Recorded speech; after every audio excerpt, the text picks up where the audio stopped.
And here we go.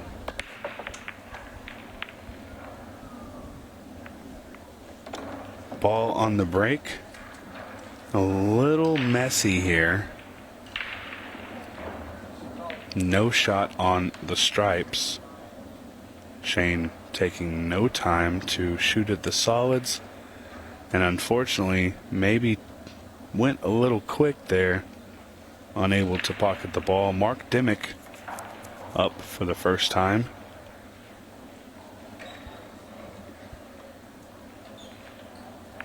And he's going to be the solids here. Good pot. The 2-ball in a weird spot. The nice thing about it is if he can get position on the 6, the 2 is very, very easy to get to. And it looks like he's going to play a really nice pattern here. The 3 to the 6. And then 2, 4, 1.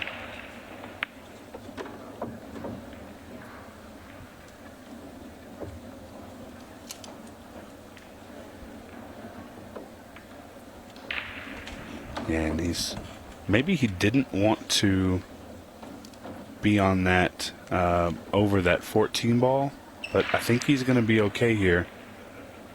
Trish watching for the movement on the 14. No foul there. He's good.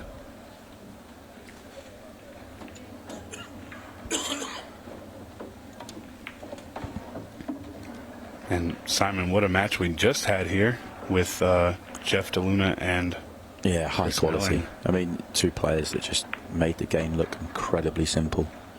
Every single frame was a run out from the break. It was just a case of who could get the chances off the break. Yeah, a lot of firepower we've seen. Tyler and Roberto, Chris and Jeff. There's also another. Ooh, that was a little touchy there. Mark Dimick takes the first rack. Another good match we have going out. There's huge crowds in certain parts of the convention center here watching these matches. Lots of fans here today. Oh, that's a disappointing one for Mark. It wasn't a bad break, to be honest. He already made a ball, but a tough scratch. Does lose the white a touch, but yeah, tough to be kicked in off there. Yeah, and Shane's got to feel fortunate here getting an opportunity here. He took a tough miss in that first rack. Mark able to clean up, and with Mark breaking, that could have been a dangerous situation for Shane, but scratch on the break. Shane looks like he feels good here.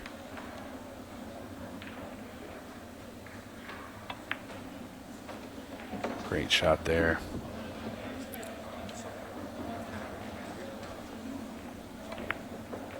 And the 11 ball plays. And that was the key on this run out here, is just having a good play on the 11 past the 1 ball. Shane McMinn looking to tie it up here fairly easily. Nice, strong, simple run out.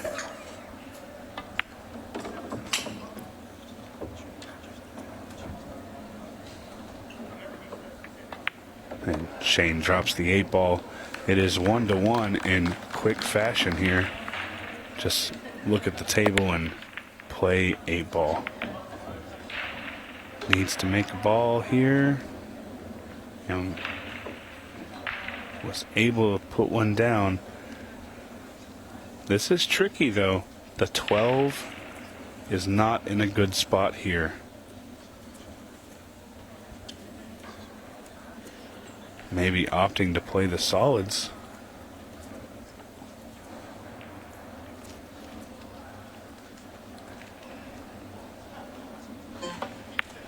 And I like him taking the stripes here. A little bit easier to get that 12 ball out using the 13. But that is the key. And unfortunately with this setup, I think that's going to be his last shot. And really, you want to make sure that you get set up good on that breakout shot, because you only get one chance. Yeah, and it's interesting, really. You know, the match we've just seen, there was, well, the need for a breakout shot was not really there in any frame we saw. I mean, it was just maybe once in the whole match. You know, immediately we're seeing it here that players are having to, I don't know if that's down to the break or just the nature of the game, but interesting that that's happening early. And really with Chris and Jeff, that was the first time that we've had that where the breakouts really weren't needed. Everything was kind of laid open. We saw, obviously, Chris last night in an absolute stellar performance against Jamie Ingraham, playing 7-0 in, 14 minutes? I think it was just under, yeah, which was just insane. When you consider the first round was about 4 minutes long. Yeah, absolutely crazy. And that, Chris kind of had everything laid open and was good. But other than that, we've really seen some tied-up balls and some weird layouts. Which is kind of what you expect on the 7-foot table. You kind of expect it to be congested and you're having to play the breakout and get creative. But yeah, the last match we didn't see that too much. Yeah, 8-ball on the smaller tables is one of my favorite games to watch because there is so much going on. Wow. Great shot there from Mark. That was a really nice shot. Can he see the 3-ball cleanly? It's very touchy.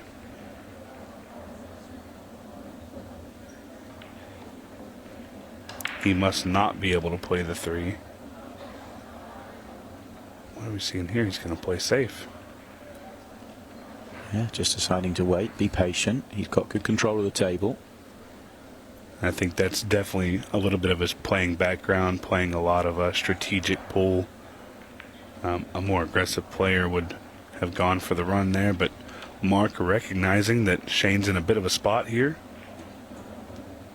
Gonna test Doomsday, and it worked out.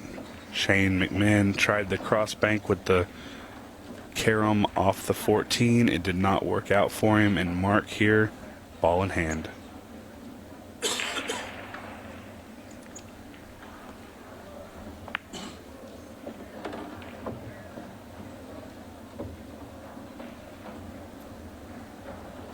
Mr. Dimick looking really, really good here. Yeah, I would have preferred just to be straight in here, but not really a problem. Just has to make sure, and now it's pretty much frame over. And the shot clock not really affecting him much. Playing at a good pace.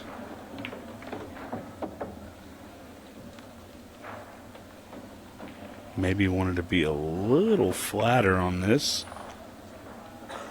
Just going to soft play it.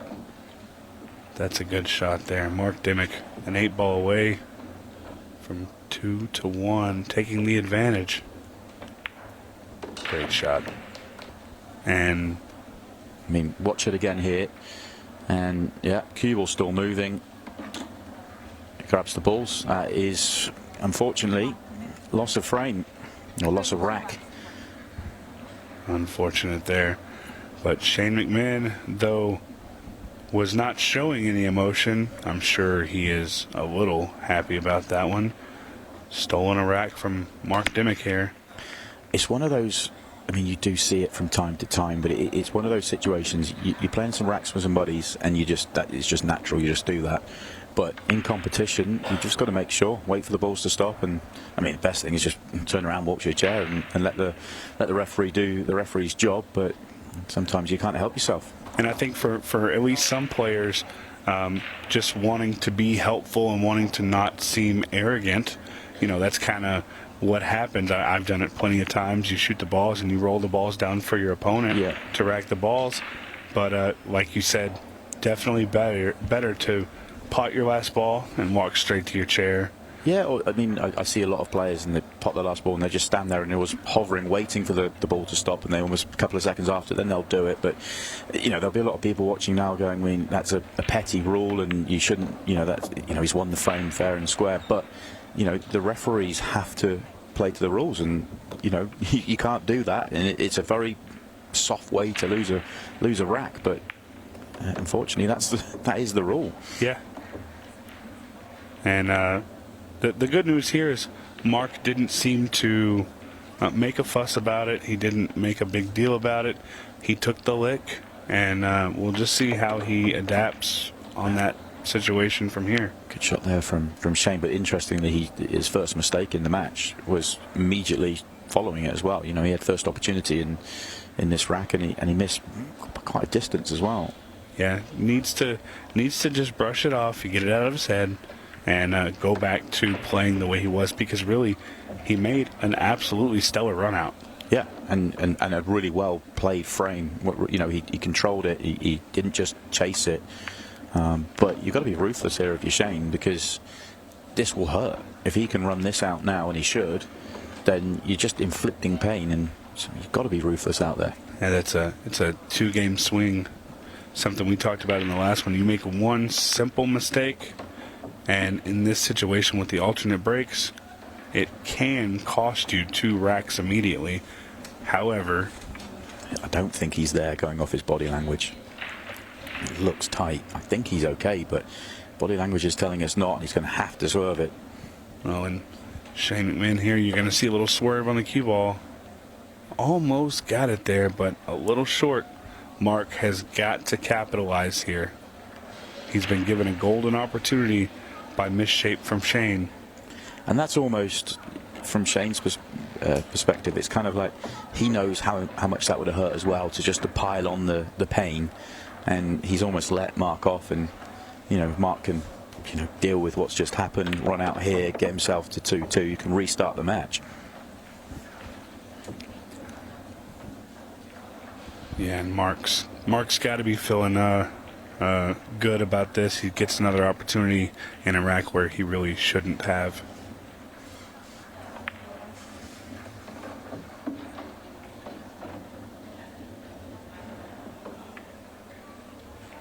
Just wants to work out the best way to run these 3 balls.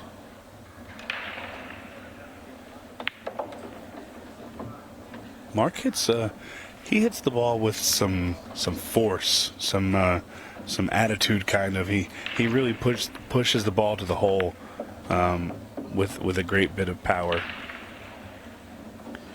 Yeah, almost like he's hitting it firmer than other players and getting less out of the cue ball. And always hitting it with positivity. Even there, didn't have to hit it that hard, but he put a little oomph in it and was able to get out here.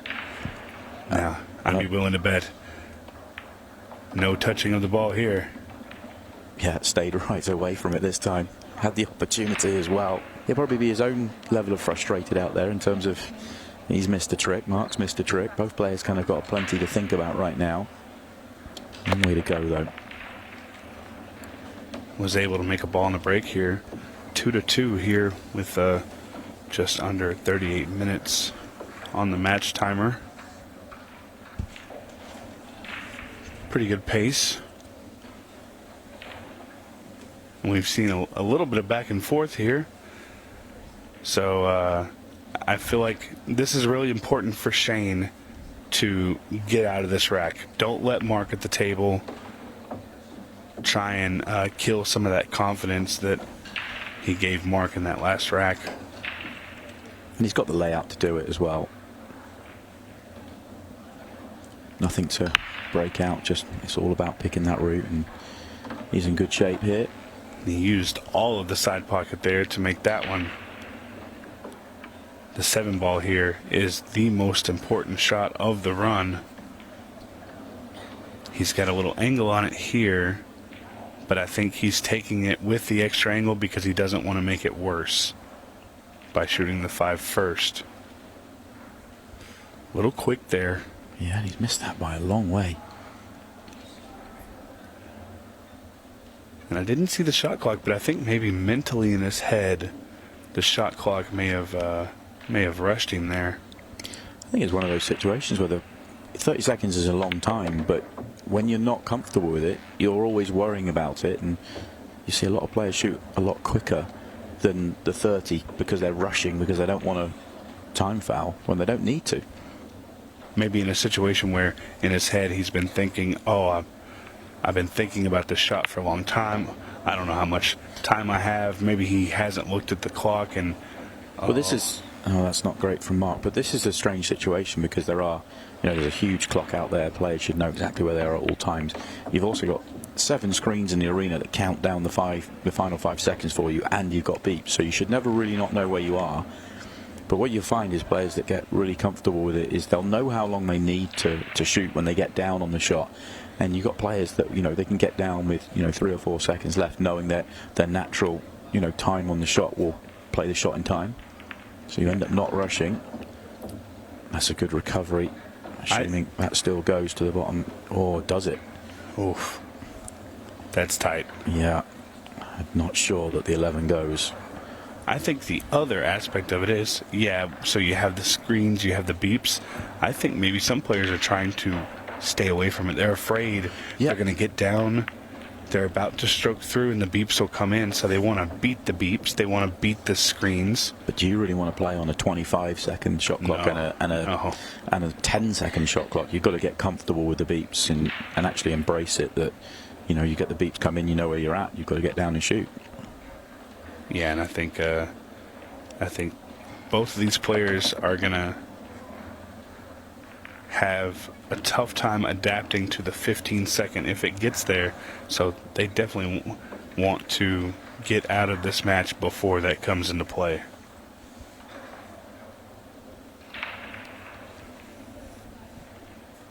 And what do we have here? Just going to try and play it behind the 7. Wasn't able to get there. The 4 ball is definitely makeable in the bottom left. And Shane here with a big opportunity to take the lead.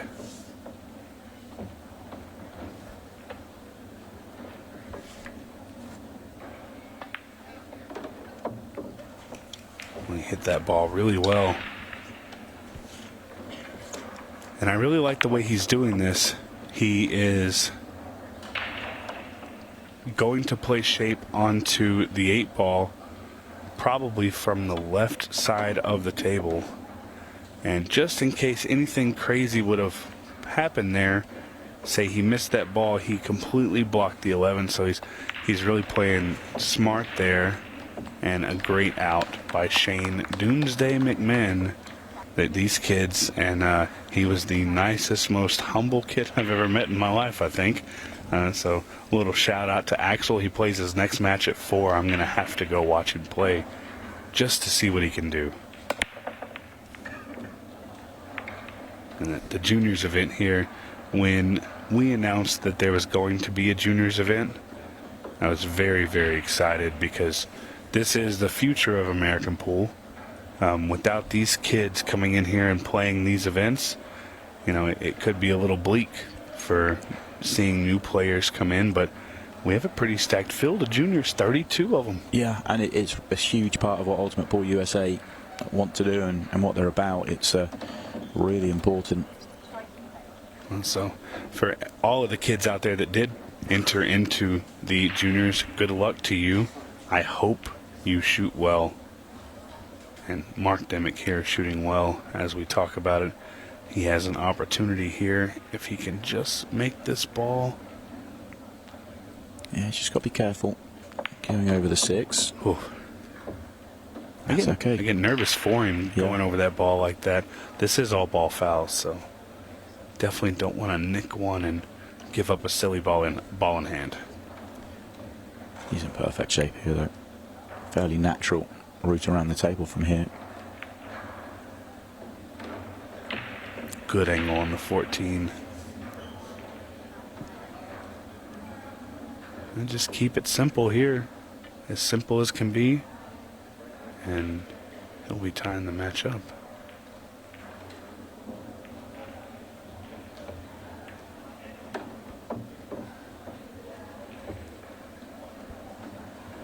Left himself a pretty good shot on the 15. Just needs to get shape on the 13. Yeah, he's that. That's nice. And held a good angle. He's just gotta not end up behind the 1 ball on this 8. Oof. So just use the 1 ball, get it out the way, and simple enough. All square again. 3-3 this time. But Mark has really played well. Oh, huge break. That was hit nice. Nothing touching. I think the two closest balls have 2 to 3 inches between them. He should be able to really run this rack without any issue here. Opening shot always the most important. And the 8-ball does pass into the side pocket there. So you don't have to get perfect for the straight shot down the rail.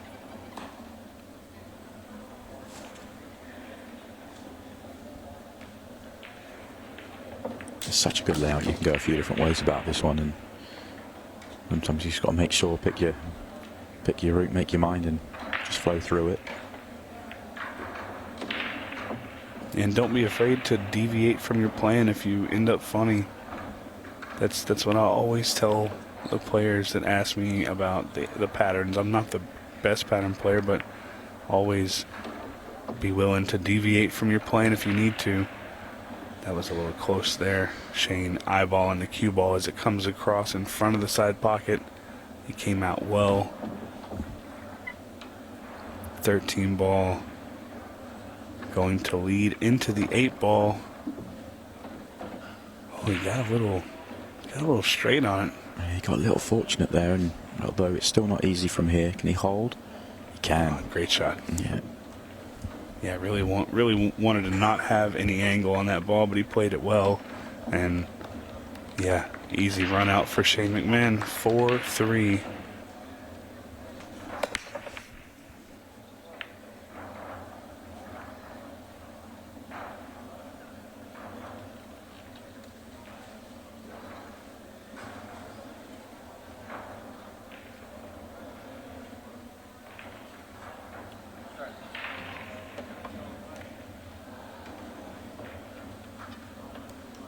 Well, and Shane McMinn here on the table. And he's got an opportunity here to extend his lead. Just needs to work out a few balls.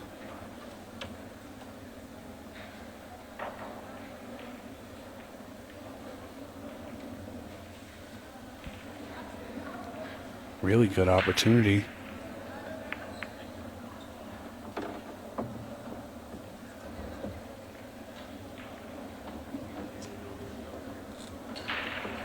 Just got to make this ball and get a little shape here. Ooh. That might come back to haunt him. That could be a problem. Yeah, and that 9 ball's really the issue here. He's going to have to find another way to do it. I think he really wanted to be able to do something right there, but it's not going to happen. What do you think here? You think he may try and give himself some angle on the 12 and move across the ball to try and, I don't know, this is tough. He's gave himself a huge amount of angle. Can he even get to the potting angle? Yeah, just about, but He's going to try and follow this ball in. yeah, does it go in the side? It doesn't go cleanly, but the 4 ball is at an odd angle. He might be able to follow that 9 ball right in. Yeah, There just we like go. that. It's a good shot. Definitely not an easy one, but he's going to do that and go up 5-3. This is a winner's side match, so it is race to 7. Could be a big rack here if he can break and run again. Break the back of the match, you feel? Yeah, big opportunity here for Shane to... Oh, that last roll's not going to help him. He's going to have to do something extra to get to the hill here.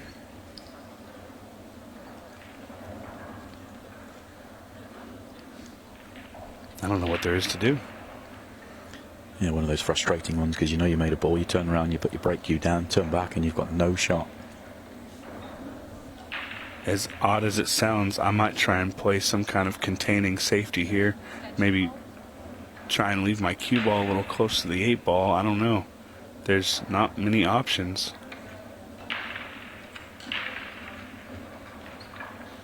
You definitely don't want Mark to have an opportunity at the solids.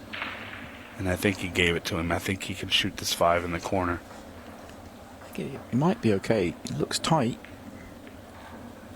Oh, We'll find out here. we certainly will. And even if he can't see it cleanly, I think there's a possibility that he could attempt to either swerve it or use the rail. Oh, it's very tight. Very tight. Yeah, I think too tight. I'm not sure he can. He certainly can't make it clean. I think we might see him put a little swerve on this ball. He's also looking at...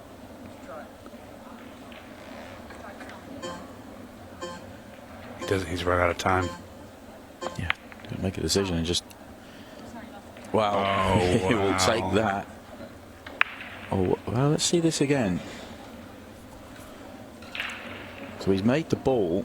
It's what is he attempting to hit is the question. Because he must be you've got to pot the ball or the set that you're attempting to hit. So if his attempt there is to hit the stripes in the middle of the table, it doesn't matter that he's made the solid. Let's have another look here. It's a tough one. I think maybe it was a failure to call what you were intending. Yeah, I think that's exactly right. I mean, you've got to if it's not obvious, You must nominate. you've got to let your referee know that you're attempting to play a solid there. So good call by the referee staff there. Yeah, it's not a case of trying to... You don't have to call your shot. You don't have to say, I'm trying to make that ball in that pocket. You just have to, let the referee know you're playing solids here. Because if you'd hit, if you just have a bit of a hit and hope you hit a stripe and the stripe goes in, you can't. You have to make that call. It's absolutely you don't see that very often. It's very, very rare that happens. But in the situation he was in, he didn't have too many good shots. Yeah. He was having to go kick off the rail. Yeah. So absolutely a great call. Unfortunately, He's just had 2, hasn't he, in the match, really? Obviously, the faux pas earlier on where he essentially gave away the frame just by grabbing the balls and rolling them back, and then obviously failure to call there. Although he ran out of time in the end, he just hit the shot because the beeps were going. He wasn't really playing anything. well, and Mark Dimick travels all around, so I don't think this will be the last time we see him in an Ultimate Pool USA event. He loves the game. He's got quite a bit of experience with it as well, so. And he's had a fair showing here against Shane McMinn. Shane just, after a rough start, playing pretty well. And the 8-ball drops. It is 6-3 requirement. Everything here. I spoke with Kyle Ferguson, who is he's actually going to have a franchise of Ultimate Pool in Louisville, Kentucky.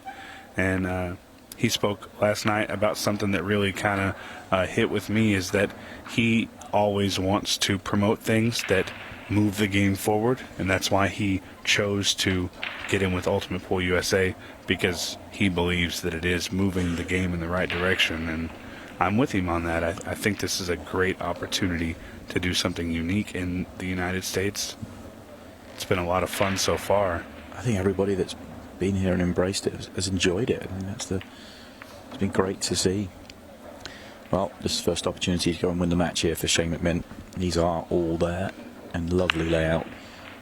It's kind of weird how they're laid out. They're kind of in a row here, so he can just kind of shoot the ball, stop, shoot the ball, move the ball a little. It's pretty easy. And hats off to Mark Dimick. Played a pretty well match, but I mean, just a few little things didn't go his way. You'll have to, well, assuming Shane gets out here, Mark will have to move into the loser side of the draw and try and fight his way back. He'll have to win, I think, quite a few more matches to get back to that last 32, but he's still fighting. But for Shane, he's 2 pots away from the winners' qualification section.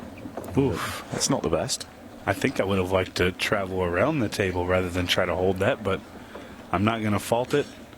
Let's see if he can cut this ball in and get the victory. Yeah, and it goes, and he does get the victory. fascinating match. Some good stuff out there from both, but it is Shane McMinn that marches on. He's into the winners' qualification section. And Mark Dimick will go back to the losers. He'll have a few more rounds to play